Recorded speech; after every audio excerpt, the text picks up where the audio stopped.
So welcome you all. Today I will discuss on the brief introduction on feminism. Feminism, the word feminism is considered sometimes very derogatory in the society. Some young, strong, bright women actually feel there is no need of feminism in the society, or sometimes feminism is used in a very different way that what actually feminism is not. I have seen in my life many women walking out, means they have their dress patterns in a very different way, hairstyles, and they term themselves as a feminism or feminist, which is not very kind of comfortable for feminism, or the word feminism, the term feminism or the feminist. Actually, some of the people actually they don't know the actual meaning of feminism, or they don't know what a feminist is called, or whether in a society we ever have seen, many times we see that many women, they are they don't help, they come out, they are not women or man, especially women, they don't come to for a helping hand of their friends or the relatives or something like that, but they very proudly declare themselves as a feminist, where they have a very different kind of dress patterns, they have very different kinds of hairstyles, they have different kinds of thought process. That is why sometimes there are lots of misconception on the concept of feminism. So today I actually want to clarify what actually feminist is, or what actually feminists do. So the word feminism is a very new product, and the dictionary, it is a Western product actually. And the dictionary meaning of feminism is advocacy of women's right, of women's movement for the advancement of the emancipation of women. The concept was arising only in 1890s, and this concept is related to the idea of new women.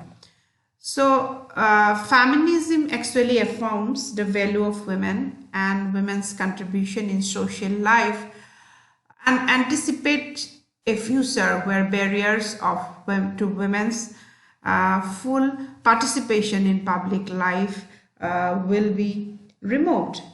Within feminism, there are many different political agendas, philosophical positions, values, ideologies, and viewpoints. However, the feminists actually they have feminisms, they share different commitments. That's 5 general commitments that is very much common for all over the world. And the first one is the valuing women and their specific contribution to the society. And the second one is critically analyzing the past to understand how patriarchal practices, values have devalued women. And third one is analyzing the gender sex construction that emphasizes male-female differences and examining differences among women, especially in terms of race, ethnicity, sexuality, class, age, body shape, and religion, as well as other categories of identity that are used to denigrate, dismiss, or delegitimate persons without consideration of the merit of their action, thoughts, or character. So fourth commitment of feminism is to formulating new understanding that can transform social, political, and personal practices on the basis of women's contributions, value, and experiences.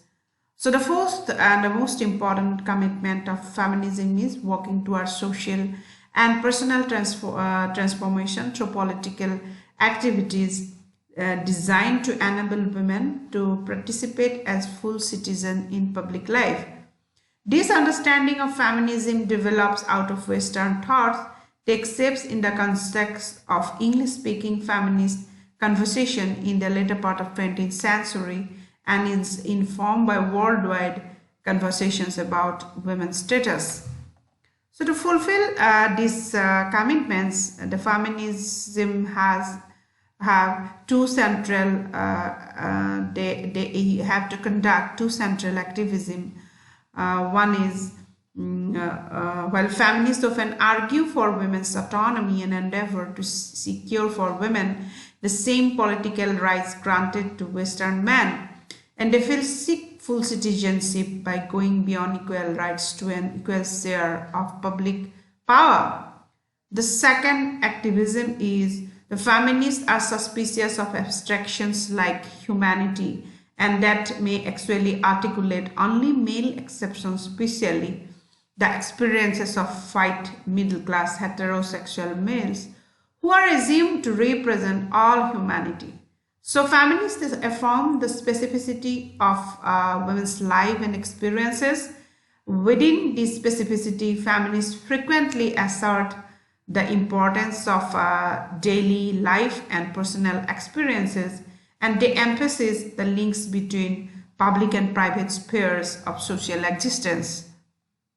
So there are two ways of feminist act to fulfill these 5 commitments. One is through feminist activism, whose primary activity is to political work, and feminist academics, whose primary activity is to analyze and realize these commitments. While vital connections exist between feminist activists and feminist academics, feminism takes different forms of context of these two activities. So feminist activism is political work that focuses on advocating of women for women by eliminating discrimination against person because they are female. In English word, feminist first appears in the late 19th century, and shortly after its introduction, it was used to refer to one branch of 19th century US women's movement that sought general social change. This distinguishes it from the other ones which sought women's suffrage and legal rights. In the later 20th century women's movement, the term feminist has been used to designate all persons who work as a political advocate on behalf of women and women's values.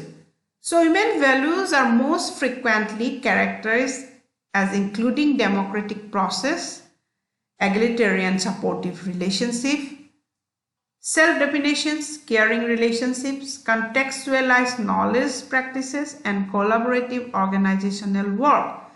Thus, feminist activists critique the authoritarian practices, hierarchical power relationship, and competitively structured relationship.